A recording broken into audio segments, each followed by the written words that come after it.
আটাইকে আমি আমাৰ চেনেলটোলৈ স্বাগতম জনাইছোঁ। আজি আমি ইংৰাজী ভাষাত ব্যৱহাৰ কৰা কেইটামান শব্দ তোমালোকৰ লগত আলোচনা কৰিম, যিকেইটা শব্দ বেলেগ বেলেগ অৰ্থতো ব্যৱহাৰ হয়, একেই শব্দ কিন্তু অৰ্থ ভিন ভিন। আহাচোন প্ৰথমে আমি এই শব্দবোৰ চাই লওঁ। ইয়াতে চোৱা, বাৰ্ক। বাৰ্ক মানে অৰ্থটো হৈছে কুকুৰে ভোকা, আৰু বাৰ্ক মানে গছৰ বাকলি। মই তোমালোকৰ কাৰণে উদাহৰণ দি দিছোঁ। The dog is barking. আৰু তাৰপিছত the bark of this tree is so' hard.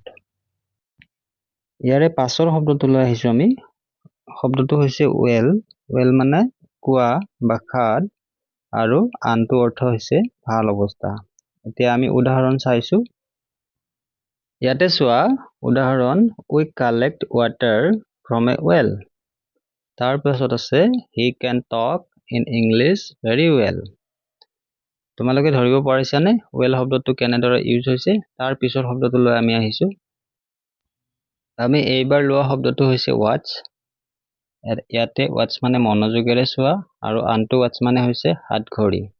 আহাচোন আমি উদাহৰণ চাওঁ। তোমালোকে উদাহৰণকেইটা মন কৰা। প্ৰথমটো হৈছে আৰ ইউ ৱেৰিং এ ৱাটচ? তুমি হাত ঘড়ী পিন্ধি আছানে? দ্বিতীয়টো হৈছে he has been ৱাটচিং A movie signs morning, অৰ্থাৎ তেওঁ ৰাতিপুৱাৰ পৰা এখন চিনেমা চাই আছে। ইয়াতে ৱাটচ শব্দটো ভিন ভিনকৈ ইউজ হৈছে আৰু অৰ্থ ভিন ভিন বুজাইছে। ধৰিব পাৰিছানে তোমালোকে? এইবাৰ আমি আন এটা শব্দ লৈছোঁ। শব্দটো চোৱা, ফাষ্ট। ফাষ্ট মানে উপবাস বা ব্ৰত, আৰু ফাষ্ট মানে বেগাই। ছাত্ৰ ছাত্ৰীসকল, এতিয়া চোৱা, উদাহৰণলৈ আহিছোঁ আমি। উদাহৰণত কি লিখিছোঁ চোৱা, he is in a fast since morning. He is in a fast since morning, অৰ্থাৎ তেওঁ ৰাতিপুৱাৰ পৰা উপবাসে আছে। আনটো হৈছে হি কেন ৱাক ফাষ্ট, অৰ্থাৎ তেওঁ বেগাই খোজ কাঢ়িব পাৰে।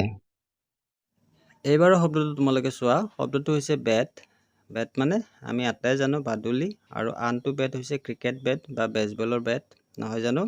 উদাহৰণ দিছোঁ চোৱা, Tendulkar uses a heavy bat, আৰু বেট ইজ নকটাৰ্নেল ক্ৰিয়েচাৰ।